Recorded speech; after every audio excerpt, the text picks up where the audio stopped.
tuned in to RBLR, the home of Tampa Bay's Reveler Sports. Hello, everyone out there in Tampa Bay and beyond. This is James Knowles coming at you for the RBLR Sports podcast. I am here to, it's not the best week that we will actually be talking about the Rowdies, but it is the Rowdies show. So I will turn it over right now to our other co-host, Carlos, and I will ask you, Carlos, how are you doing after this weekend? James, I'm doing all right. It's another week, another fresh slate. I don't know. Every new week, new things coming. So that's always fun. But, I mean, you touched on it a little bit here. The Rowdies result did admittedly bring down my vibes a little bit this weekend. It happened. It's a bad game, and we'll get into it here in a little bit. Georgetown soccer here locally for me had a fun game, pretty good attendance. College soccer is always fun, but we did lose to our rival, Maryland. So definitely tough weekend in the soccer world for me, James. But, you know, these things happen. It's the nature of competition. One team has to win, one team has to lose. And yeah, we bounced back, but it is what it is. We'll get into all the Rowdy stuff in a little bit. But James, let me ask you, anything fun happened this weekend apart from the Rowdies game? Or maybe the Rowdies game wasn't that fun. Yeah, I actually got to go to a roller derby bout. My fiance does roller derby in Bradenton, but Nice. Several of her teammates were involved in another bout for a team over in St. Pete. So we attended that. It was actually at the same time as the Rowdies game, so I had to do my rewatch later on. But it was good then because I didn't know exactly what was going on during the Rowdies game.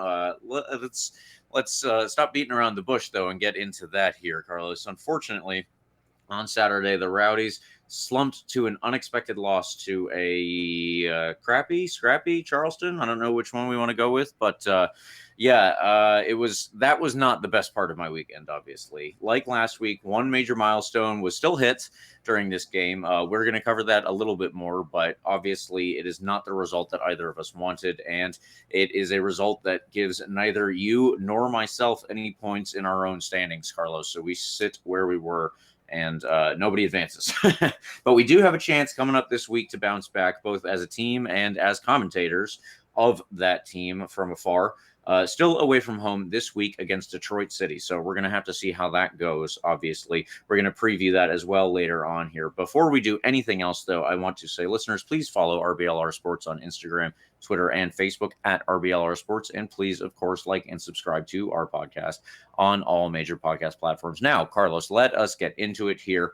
And if you could take us through the quick review, then we will get going on the questions and the analysis and try and figure out exactly what happened in this one.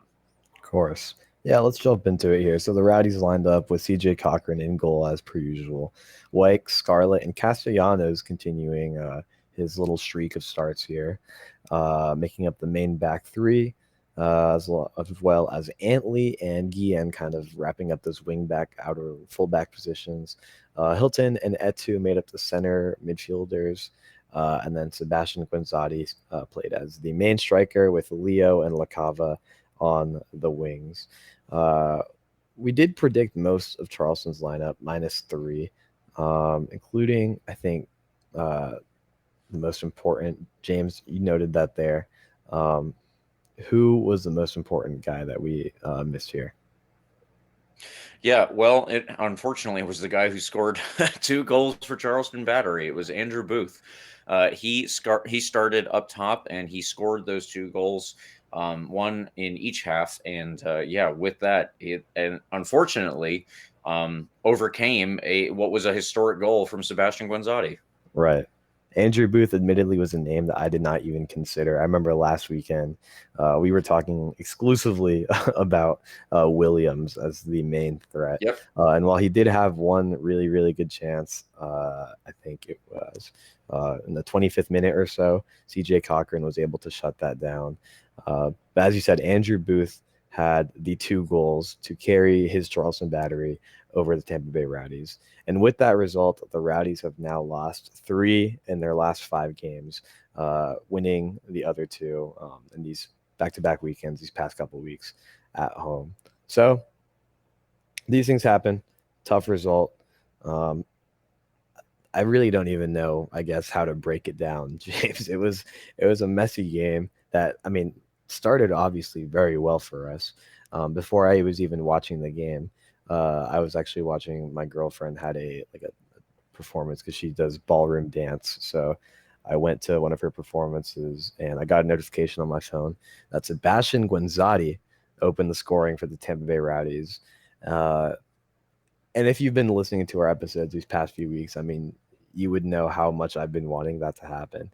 So I figured Right. there is no way like it can go wrong now. I mean, we score the early goal. Sebastian Guenzatti gets the early goal. LaCava and Leo are just waiting to feast now. We're gonna have like 4 or 5 goals by the end of the night, and evidently that's not what happened, James. Like, let me ask you this then. Let's look at the game as a whole. You lost 2-1. Couple really really sloppy mistakes that led to Charleston's goals here. What happened in this game that we could not stop a team that sits 12th place in the Eastern Conference? This is like, to put it frankly, this is not a good Charleston team. And we've had trouble with them earlier at home. We drew, and now this loss away. What happened here? Yeah, obviously, there's plenty to go into. I don't want to start with our goal because, as you said, that was very early on. It set the tone in other ways as opposed to those that we would like, and we have a question that will specifically go over the goal. So I'll let you break that down a little bit more once we get to it. But we did score early. From there, it moved on, and I think that the Rowdies almost kind of sat back at that point. Tell me if you think I'm wrong when I'm going through this, Carlos. But after we scored, it seemed to me almost as if, we took the lead and then we were kind of maybe good with that, or maybe not good with that, but maybe we didn't want to give the lead up. We didn't do what we usually do. It definitely seemed like we were sitting back a lot more. And that was partially due to DZ Harmon and Avion Flanagan, who were the 2 wingbacks for Charleston. They were pushed very high up the field. So, they were putting a lot of pressure on Aaron Guillen, who is our left wingback, and Connor Antley, who is our right wingback. So, that obviously that makes a difference in where they are able to put themselves on the field. But it was still, very different, I would say, from what we had normally seen. A lot of times, and, I feel like maybe this is just a mental bias, or maybe there's actually some there, but I think that I saw, some shades of the games against Colorado Springs and Louisville in the way that Charleston was able to prevent us from involving Connor Antley and Aaron Guillen as the wingbacks and, creating much going forward. There were a couple of chances that we had for sure, but on the first goal that we gave up for Charleston, the pressing seemed pretty disjointed to me between our front line and our midfielders. So obviously, if a team is going to press, you should all press at once, because if you don't, you're going to leave space in behind yourself that the team that you are pressing will then be able to pass right through. Right. It's got to be all together or don't do it. And I don't know that they actually, did pick those moments very well together. It wasn't very orchestrated. When they scored the first goal, Charleston, I should say, we really seemed to sit back on that one in particular, and we allowed the player, I believe it was Romario Piggott, he carried the ball quite a ways without being challenged, and then he was just able to stroke a pass through our defensive line to Augustine Williams, who was at the edge of the 18-yard box where he received it. He put it across. And then from there, it was terrible defending. We bobbled it. We bobbled it twice, in fact, before Andrew Booth came in late, and he followed up this failed clearance from Robert Castellanos and then from Jordan Scarlett. And it was just like, what the heck was that? That's not something that we're used to the Rowdies. That's not a goal that we're used to the Rowdies giving up. It was very sloppy. And it was very poorly defended, not only in a proactive sense, but in a reactive sense. So I don't know. That one just caught me by surprise, and how badly that one play went. I can't really, figure out exactly what happened with that one. But moving on from there were several other chances in this half, all effectively for Charleston. Right. Hilton gave away a chance with Booth where he just, it was a bad pass. Really, and it really was like ugly a mistake. lazy, yeah, a lazy layoff. And Booth played it through to Williams, whose shot was brilliantly saved, I should say, by C.J. Cochran. I don't know, what Augustine Williams was doing there. That's something that you would absolutely expect him to bury. But C.J. Cochran did save it. Then there was, I noted at that point that disjointed pressing again. Augustine Williams should have had two when he combined later on in the second half with DZ Harmon and Andrew Booth over on the right wing. They just very slowly and casually passed it around to Aaron Guillen, and the person who was supposed to be tracking Andrew Booth down to our wing, down to the end line was not there. He got it across, and Augustine Williams fluffed another really good chance for him. And then in first half stoppage time, there was another one. Cochran tried to clear this out. It was very poorly done. Then it was kicked right back at us, and we tried to get it out again. That did not work. And then Booth and Flanagan ended up with the ball. They combined on the left side and got it back to Sachero. Sachero hit it one time and hit the crossbar. After that, it fell to another player whose follow-up shot was actually gathered by CJ Cochran, but it was terrible. I remember getting a message from our producer Eureka when I was not watching the game that said Charleston should be up 4-1, and I was like, what are you talking about? I wasn't watching the game at that specific time, but I was like, that doesn't sound right. What's going on here? And then I watched it, and absolutely it was the case. If we go through the statistics from the halftime, there were 9-3 shots in favor of Charleston, 3-3 on target. I don't know if that includes the Mauro Sachero crossbar. I don't believe it does. And then possession was 56% to 44% in favor of Charleston. And it looked to me as though Charleston was bossing that all along. The second half was pretty similar. I think that there were a couple of good chances. Hilton set up Aintley for a brilliant cross where LaCava blew the chance over the bar, unfortunately. And there was another good cross that came in for LaCava that it rolled under his foot. Again, very uncharacteristic errors there, but otherwise, you get to later in the second half. Aiden Apodaca was a player we talked about. He gets subbed in, picks up the ball from a long ball over to Augie Williams, who laid it off. And then Apodaca plays it through our two defenders to Andrew Booth, who goes on and scores the goal on effectively a breakaway. Again, just nobody marking, nobody following. It was very reactive and very poor at that. And then after that, we still saw a couple more good chances for Charleston. It was just very poor and very disjointed all around. And I don't think that all of the players were, I don't know, it was almost like, where were their heads during this game? Right. It was just, it seemed like one of those games where we just really, for whatever reason, just shut down, pretty quickly after we scored a goal, which doesn't really happen usually, for us. Usually it seems like if we get that early goal, it kind of fires us up. We keep pushing. But you're right. It did kind of seem like we sat back on that lead, which is never a good idea, especially that early in the game. And Charleston obviously capitalized on that. And like you said, should have been up by a lot more than they were. But I think this game, the way this game went, is kind of it's characterized by the play that you mentioned, the Lewis Hilton mistake. Lewis Hilton is a guy that, in all honesty, I can't think of a single other mistake he's made this season. He's one of those players that's just so solid in the midfield. He doesn't really make mistakes that you notice. He's always in the right place, always making the right pass. And there's a mistake where he turns around and just plays a really weird pass. I don't know. He just lost the ball and then turned into a 2-on-1 opportunity that, like you said, definitely should have ended up in a goal and made it 2-1 Charleston at that point, before halftime.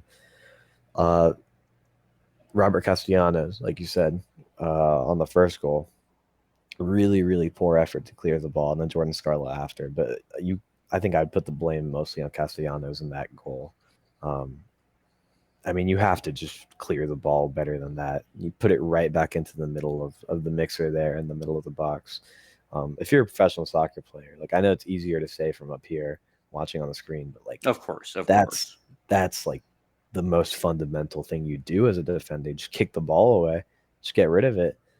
And somehow it ended up right back in the middle, and then Jordan Scarlett had to work with what Castellanos left for him, just try and scrap the ball away. And there comes Andrew Booth. 1-1, like just like that. I mean, it was really such a frustrating game because it was, um, we've made mistakes on the back line and defensively in the past this season that lead to the other team ending up with a goal. Um, really like kind of fluky type goals, similar to this. And it just felt like this game we were making much more of those mistakes than in past games. And luckily, I mean, it wasn't more of a loss in it than 2-1 because, I mean, like we've said, some of these mistakes were pretty bad, and Charleston could have capitalized on them even more than they already did. So who knows what the final score could have been. Like, this is the first time in a while that I look at the stats in a loss, with maybe the exception of like the Louisville game. But Louisville and the Colorado loss were teams that are like at our caliber, if not better. And the stats were comparable, but we're playing against a Charleston team that is really, really, really, really struggling, to put it lightly. And they outshot us. They outplayed us. They had more shots in the box than we did. And that's something that in past episodes I've like said we've been doing really well, is penetrating other teams' defense and ripping a lot of shots in the box. Charleston outdid us in that aspect too. And again, this is a not good Charleston team. Like, I think that's the most concerning thing at the end of it, is not only that we lost, but like that we got outplayed by Charleston Battery in this game. I don't know. I don't really know why it seemed like we shut down after our goal. Maybe the guys got just too excited about the Guenzatti goal and the record there, and forgot that we actually had to like win the game. Keep going. Right, like that wasn't just the only goal, was to get Seba his goal, which by the way I'm very happy about. Did you see anything that I might have missed as to why we just kind of collapsed after that? Like I can't think of anything really. I'm not really sure what the issue was. I know obviously teams are going to set up to try and stop us. That's what everybody does when you're facing an opponent. But I don't know why they were more successful than other teams, in particular DZ Harmon and Avion Flanagan, as we mentioned. They already were putting pressure and trying to prevent us from getting our fullbacks involved, and our fullbacks are usually heavily involved. And that also, though, doesn't cover why we were so poor defensively in terms of stopping players like Andrew Booth, who was, at times he was all over the field. If I were a Charleston supporter, then he would be my obvious man of the match. It wasn't just the goals that he scored, but he was involved in everything, Right. He didn't have really a lot of defensive pressure, to stop him from doing what he was going to do. And Augie Williams, I mean, he didn't score, but God, he could have had a hat trick. There was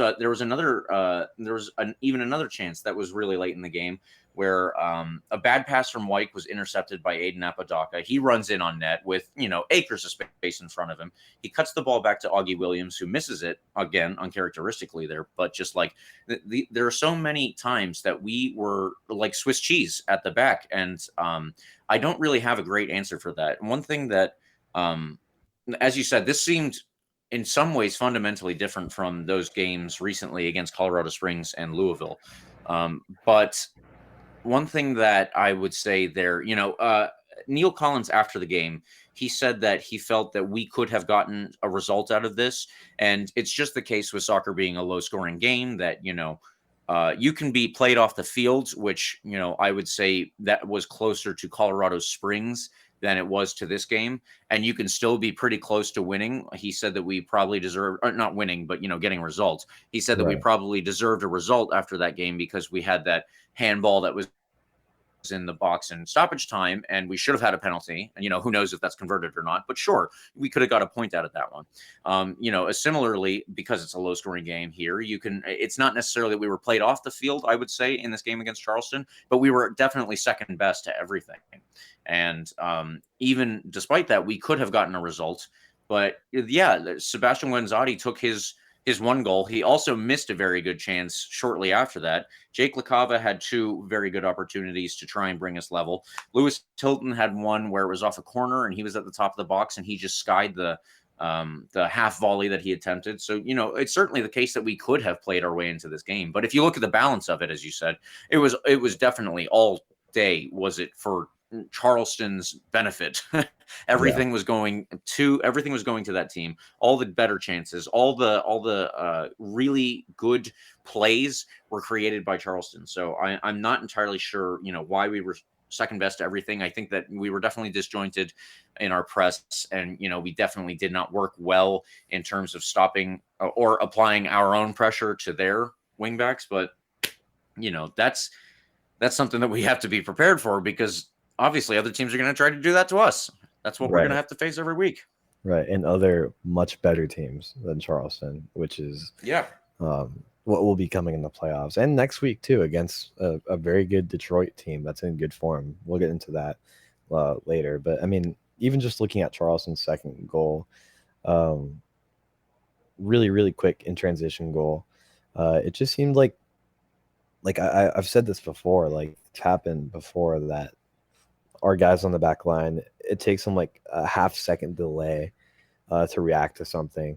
That quick lapse in judgment that I've mentioned before was the reason that Andrew Booth was so wide open. Like it wasn't even close. Like he could have taken 2 extra steps and had a chance to get his shot off on CJ Cochran.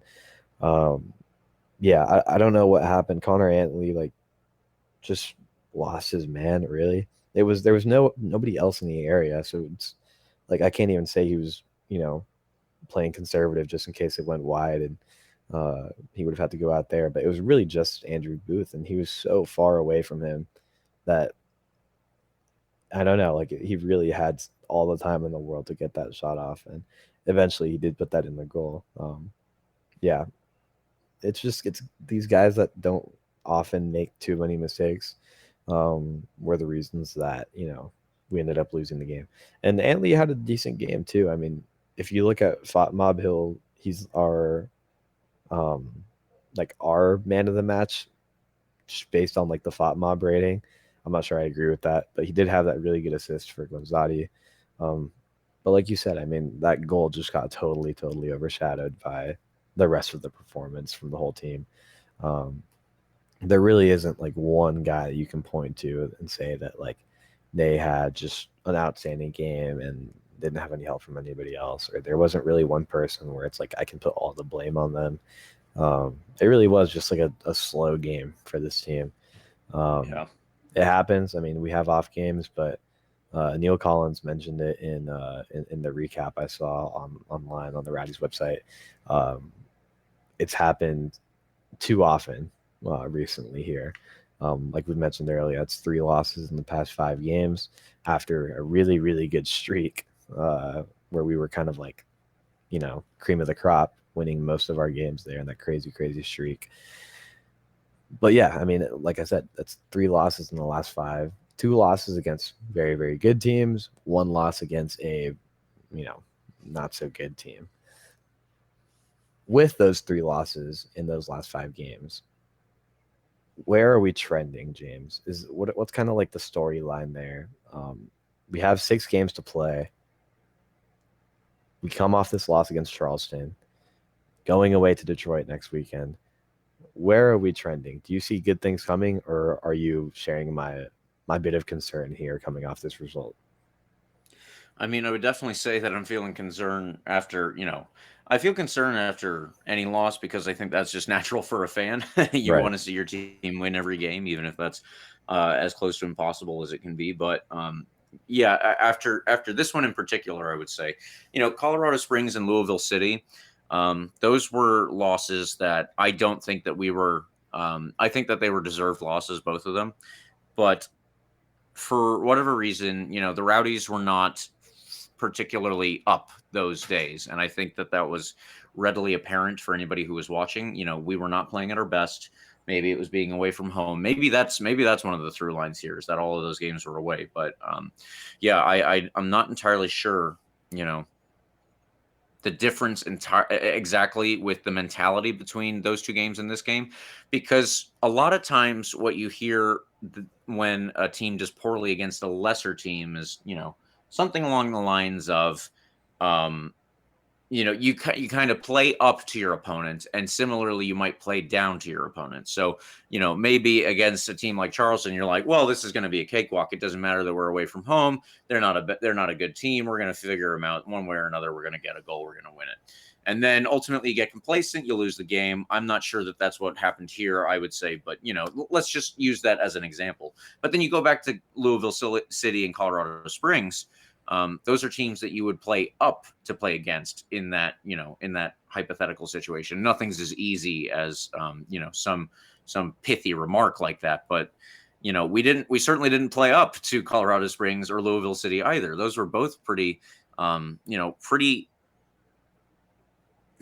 I don't know, maybe not bad, but they were not energetic, and they were not, they were not well executed game plans against those two top teams. And then we come up against Charleston, and we see similarly, it's definitely less energy than we're used to, and it's also it's definitely less execution.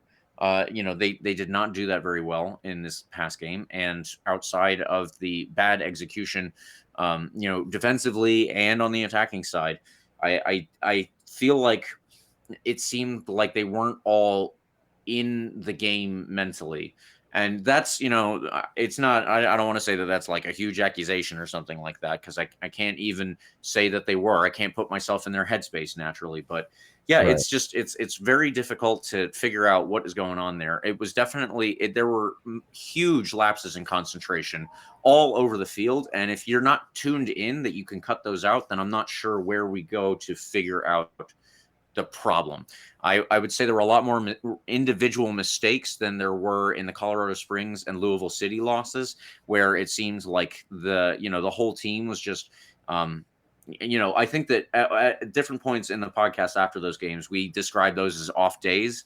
This one, I don't know how much it was an off day as much as people like, like their concentration was just totally elsewhere. So I'm not sure entirely the through line, other than maybe we're just not the best team away from home.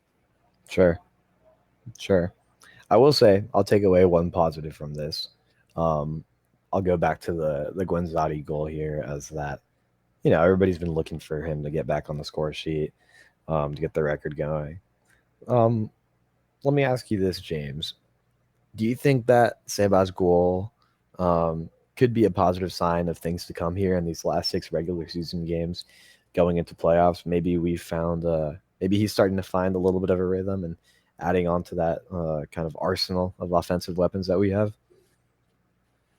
I certainly hope so. I think that when he scored his first goal this season, which was way, way, way early in the season, it's been many months now since he scored it took him to score the second one. But when he did score that, I assumed that at that point, it was going to be the same as last season. And he was going to pick up where he left off. That was obviously not the case. But, now we are at a place where Sebastian Guenzatti has had a couple of good games on the trot, and he's just been missing that one final touch that was, the goal itself.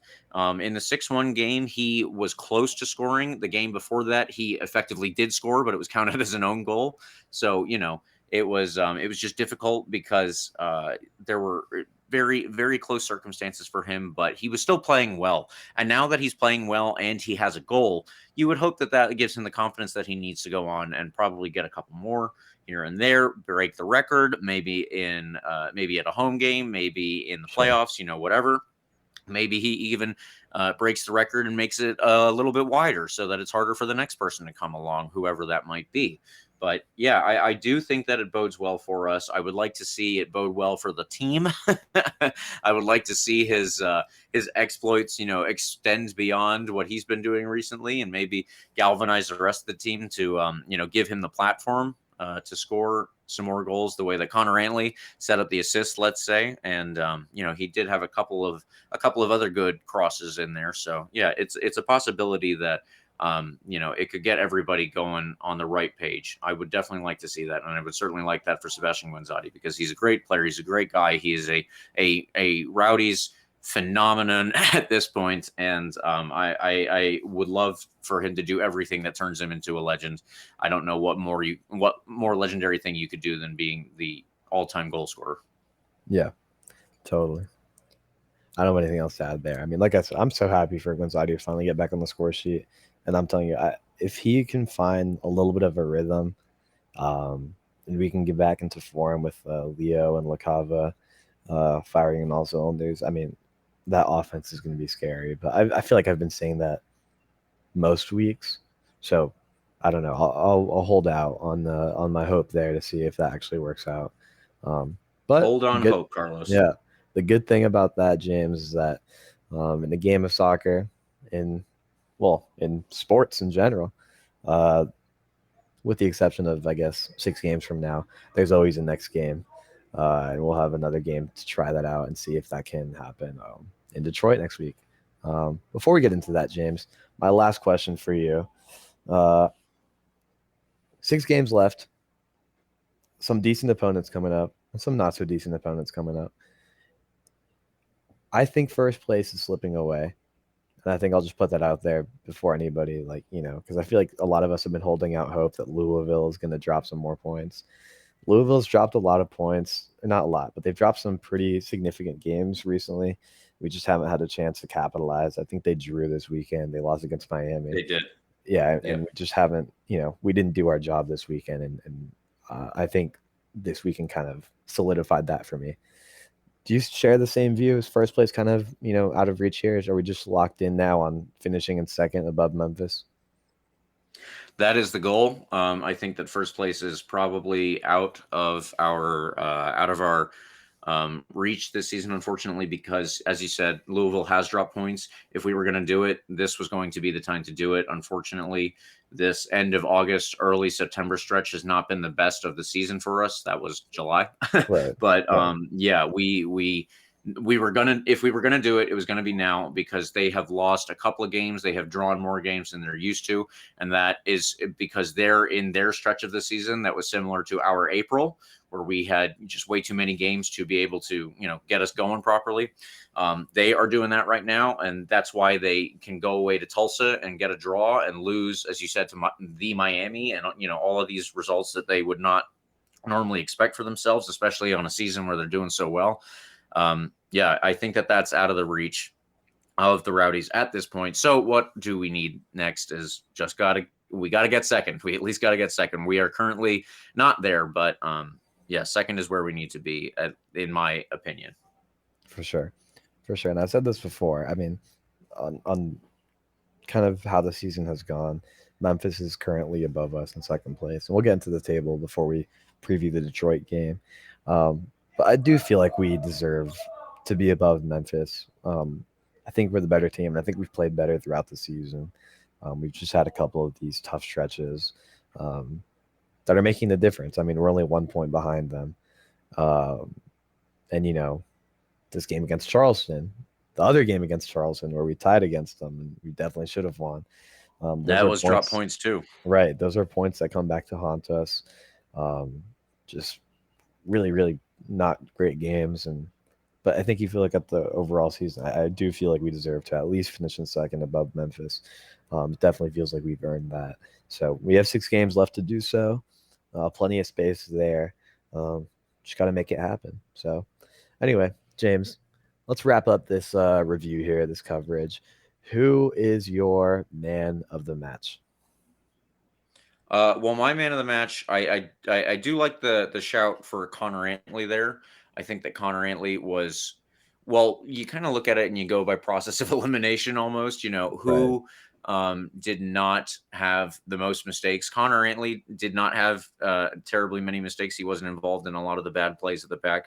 Then there's Sebastian Guenzatti, who obviously got his goal. He did not, do a ton up top outside of that, but still, to get a goal in this game and to get your record tying goal, I think that that's a shout. I think that when the substitutions came on, they probably had one of the bigger impacts. I would say Jan Ecker was not If he had been on all game and been able to play in the roles that he was, maybe he would have had a bigger impact. But it was a difficult choice. I think ultimately my final decision was for Connor Antley, who, as you said, he actually was the highest rated on FOTMob, but that might also just be down to a process of elimination for all I know.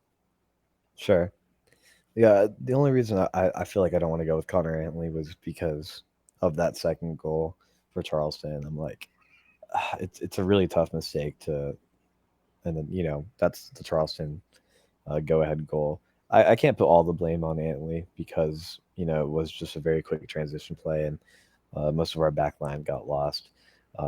Maybe it wasn't even really his position to be there. I scored at the wing back, but, in a game like this where it really was just kind of overall a low team performance, I want to take Guenzatti just because he did score the goal and finally got back on the score sheet. So that's my Rowdies man of the match, but I think the obvious, man of the match across both teams is Andrew Booth. He had a fantastic game and good for him.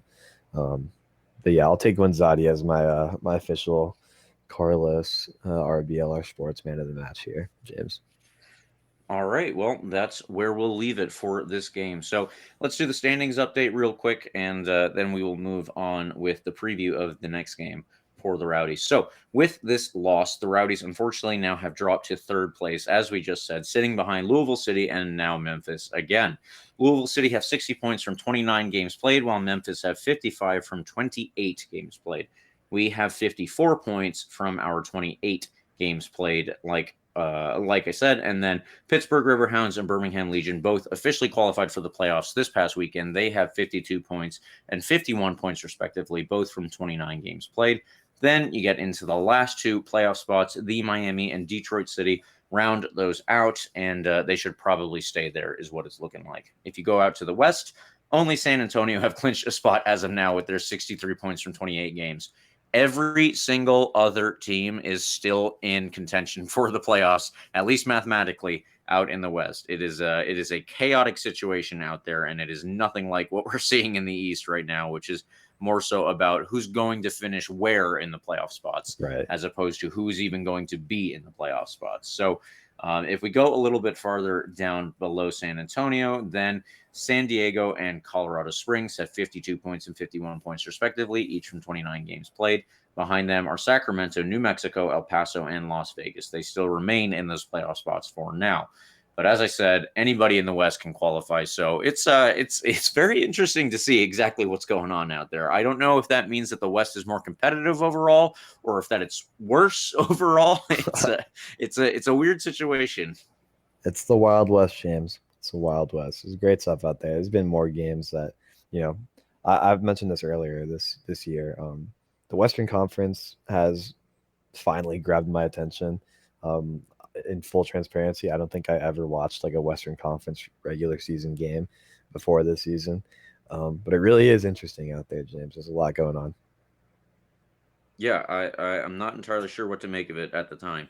But, we're going to have to see how it plays out naturally and see who finishes where, because that is going to possibly and hopefully impact us in the very end of the season. Now, before we move on, I do want to say, obviously, liking and subscribing is free, but if you think you might need some new clothes coming up this year, you can also support this podcast a little bit more by heading over to shop.rblrsports.com. If you would, please check out all the designs that we've got going on there.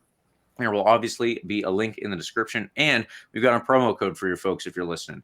Please use COYR to get 10% off your order, and you can get some of that RBLR merch that I'm sure everyone is clamoring for. Now, Carlos, as we go forward, if you could, please take us through a preview of this away game versus Detroit City, because I would like to see us get a turnaround here. But, I'm not sure if that's coming. What are we looking like? We'll have to see, James. We'll have to see. And we will see this Saturday night at 7:30. The Tampa Bay Rowdies go to Detroit City in what James has called a cauldron of a venue. I love that. It's a great word for that. It'll be a great, great game, I'm sure. The first time we visit Detroit in what will be a fantastic, fantastic game. We did beat Detroit 1-0 at home, but this is a new situation. We're going away, obviously. And they are in better form than us, at least these last couple of weeks, with 3 wins, 1 loss, and 1 draw. One of those wins was a 3-0 away win to none other than Charleston Battery, doing what we could obviously not this past weekend. Similarly, they were able to beat Colorado Springs away in Colorado as well, where we lost 1-0. So Detroit in great form. Looking at recent opponents, they've had the better of us. So we'll have to see what happens when we play them on Saturday. So they've generally played in a 3-4-3 formation. They've had a consistent lineup with Pato Bateo-Faz and Antoine Hopino, former Rowdy, up top as their most dangerous players, while their fullbacks, Declan Wynn and Raz Williams, are responsible for many of their assists on the wings. Connor Rutz often sits in the number 10 spot, slightly behind the front two that I just mentioned as well. 2 former Atlanta United players have also began to make an impact for this squad in Diop and Maxi Rodriguez.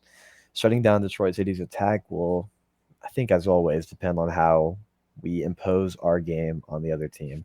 The Tampa Bay Rowdies, when they're comfortable, when they seem to impose their style of play on their opponent, will usually almost always be successful. We didn't do that in Charleston. We'll see if we can do that in Detroit, away from home, in a very tough atmosphere. As Detroit City are definitely, I think, one of the best atmospheres in the league. It's always been a game or a venue I've been trying to get up to see. Unfortunately, I can't be up there, but I know there's at least a few Rowdies fans making it up there, so safe travels to them. It will not be an easy result, but,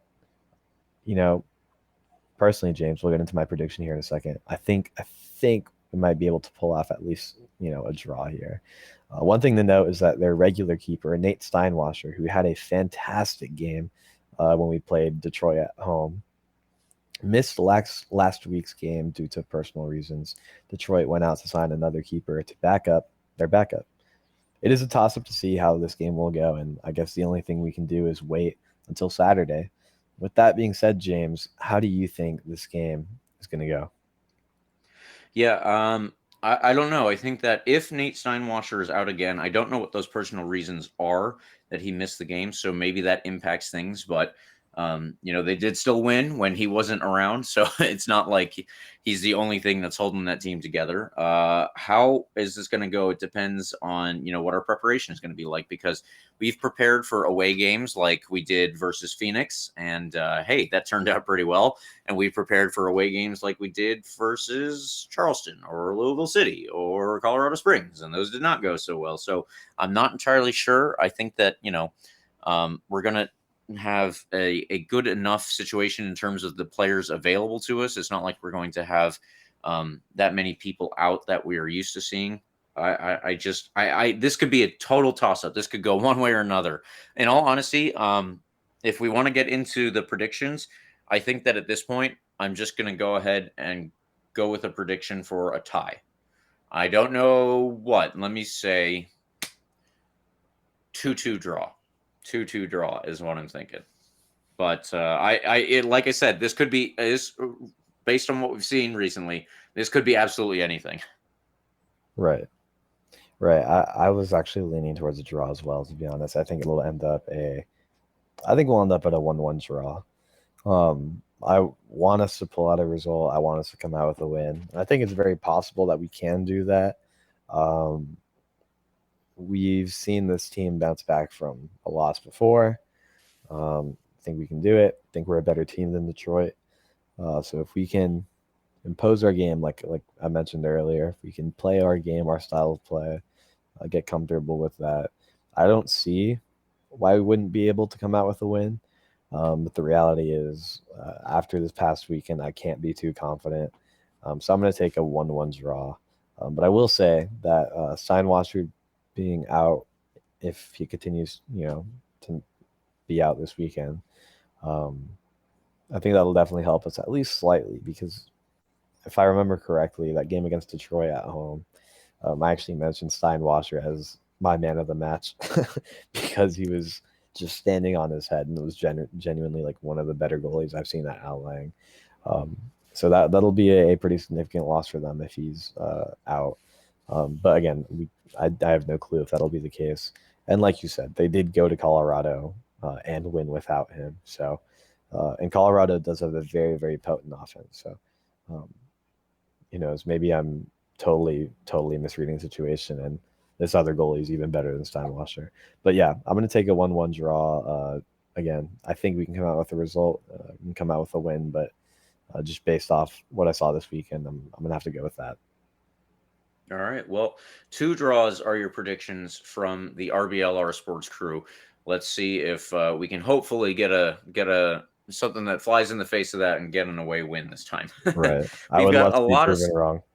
exactly. That's what I say anytime that I don't predict a win, but it's only because at this point I really just don't even know what to go with. So we've got a lot to get to in the extra time segment. Let's just jump into that here. The U.S. Open Cup final did not go the way that we wanted. Still wanted to say congratulations to Sacramento Republic. They obviously went on a very good run. I really wish that they had won it all. Unfortunately, there were some defensive lapses, and Benji Michel, when he came off the bench for Orlando City, he made a huge difference, and he has to be the man of the match, even though he only got 1 of the 3 goals. I think that, it was not what we wanted to see, but still good enough for Sacramento City to write a lot of headlines. And I hope that they are able to turn that into, a good rest of the season for themselves. But another thing related to the U.S. Open Cup, obviously, Lucky M. Kosana finished the joint top scorer of the competition for 2022 with 4 goals. The other one of the other players who got 4 goals was Facundo Torres, who actually won it with Orlando City and had the other 2 goals for them in the final game against Sacramento. So, congratulations to Lucky M. Kosana for doing the business that he always does. That's just what Lucky's there for. He's going to score if you play him in the right times, and he did. So moving on to an update with Orange County here. They do not believe at this point in time, based on the statements that they have put out, that they will be playing at their current stadium next year, which I believe is called Championship Field, as they've had little to no contact with the local city council in charge of those decisions. Now, LA Galaxy have apparently been working with the city council on drafting maybe some talking points, maybe even some resolutions about what to do with Championship Stadium. So, I don't know if that's illegal. I don't think that it is, based on what I've heard of it, which is, maybe 1 or 2 podcasts at this point. But I don't like the situation. I hope that it changes. I can't do anything about it here from Florida, as far as I'm aware. But hey, if Orange County fans ever put out a petition, I will certainly sign it. I think that is a really shitty thing to do from LA Galaxy and from MLS as a whole. I think that their decision recently, seemingly to try and gobble up all of the available, not just available like open cities, but even cities that have teams playing in them, trying to take that away. It's insane to me. I don't understand it. And I think that it's like, I don't understand how you can say that you want to grow American soccer while you're simultaneously cannibalizing American soccer. That's like obviously diametrically opposed positions. So it pisses me off, and I don't know what the Orange County fans must be feeling right now. Right. Yeah, I have nothing else to add there. I've expressed my frustration with that situation a lot, and it is very, very insane that they're in a situation at all where they might not even be playing at the stadium where they've been for the past few seasons without any input. Right. It's crazy. At least they got some of their moral victory though, coming up with the 1-0 win against LA Galaxy at home. That had to feel at least a little good for the fans. So good for them. Yeah, I think that they did sell out that crowd. I don't have the exact number in front of me here, but it was a 1-0 win, as you said, and 2 LA Galaxy players got sent off in the 74th and 75th minutes. So I haven't had a chance yet, but I am going to be looking for those highlights and trying to see exactly what it looked like out there. Hopefully, they treated the players well, because I don't think the players had any responsibility for this, but if even one executive from LA Galaxy was there, I hope that they got the business. Right. I will just leave it there. So one other story that we missed recently was Tulsa hiring a new coach for the upcoming season. That is going to be Blair Gavin, a former player who was, or actually currently, I should say, not most recently, but currently an assistant coach with the Columbus Crew. I happen to have followed Blair Gavin as a player from his university days. He was at Akron during the season that I believe they won the college championship. If not, he left the year before. But regardless, he was part of a very good team playing under Caleb Porter and was drafted to MLS on a Generation Adidas contract. I really liked him as a player. It didn't really work out when he was in MLS, and he ended up bouncing around the lower leagues for a little bit, finishing his career as a player, I believe, with Phoenix Rising. Then he was an assistant coach with Phoenix. Then he was an assistant coach, like I said, with Columbus. And now he's getting his first full-time coaching gig. So I think that that's really cool for him. As I said, I already followed him as a player, so I probably have a little bit more reason to care. But, that'll probably be good for Tulsa overall to get a coach who's got some good chops, as far as I know, as somebody sitting on the sideline and not involved in that in any way. But Donovan Ricketts, their current interim coach, he is, I'm assuming, going to be taking over the goalkeeping coaching duties. I don't know, exactly what his resume looked like as opposed to Blair Gavin, but I did want to take a moment to say congratulations to him. And, we'll have to watch out for Tulsa next year and see how they ultimately turn out to be, because I assume that we are still going to have them as opponents unless things change drastically. So that is that over there. And the one last thing I wanted to do, we have a Lone Army update. And Carlos, you usually take these if you want to get this last point for us in the extra time spot. Yes, Raiko Arozarena had an outing to forget, we can say, as Timmy Mel's Chattanooga Red Wolves beat Raiko Arozarena's Forward Madison 5-2. Raiko, obviously, as the goalie, did not have a great game, but Timmy Mel's team walked away with a victory. Both those guys, despite this result for Raiko, are continuing to have generally good seasons in their teams, bringing back some consistency for their playing time. And like I've said before, this will be good for us in the future. Who knows if CJ Cochran has to go back to what may or may not be OKC Energy next year, and Raiko comes back to be our goalie. This will be good for us, but in this particular game, Raiko did not have a fantastic outing, we can say. Timmy Mel, though. Timmy Mel continuing a good run of form for Chattanooga. Yep, absolutely. So, everyone, that will do it for this episode of RBLR Sports and the RBLR Rowdies show. Thank you, obviously, for listening. Please follow us on Instagram, Twitter, and Facebook at RBLR Sports. If you'd like to get at me specifically, I am at RBLR James K, and I've been, I don't even remember what I've been tweeting about. There's been a lot of stuff going on about a recent Queen's death, so I guess that's taken up a lot of my most recent Twitter feed. But anyway, what about you, Carlos? If they wanted to get at you there, where could they? Yeah, at Carlos TPA10. You can see me hyping up how the Bucks are inevitably gonna win another Super Bowl this year. That's just, nothing's gonna stop it. I loved seeing that game yesterday against the Cowboys. Great performance from them. Tweeted a lot about that. Also tweeting a little bit about there's this constant situation. Sorry, random tangent here. Ecuadorian national team qualified to the World Cup several months ago, and there's been consistent efforts on the part of Chile, Peru, Colombia on a last-ditch effort to qualify into the World Cup. There's been consistent efforts from their football federations to try to disqualify Ecuador based on supposed evidence that one of their players is actually Colombian and registered falsely with FIFA. So they disprove that so many times, and it's so frustrating to me as an Ecuadorian to constantly see this come up on my Twitter feed. And because I'm frustrated, I'm going to get it on your Twitter feed as well. So come follow me there at you go. Carlos TPA10. You can see me tweet out my frustration about that. Ultimately, I don't think that'll lead to anything, but it really is just annoying to see these constant efforts to disqualify Ecuador on a technicality, which isn't even really a technicality at the end of the day.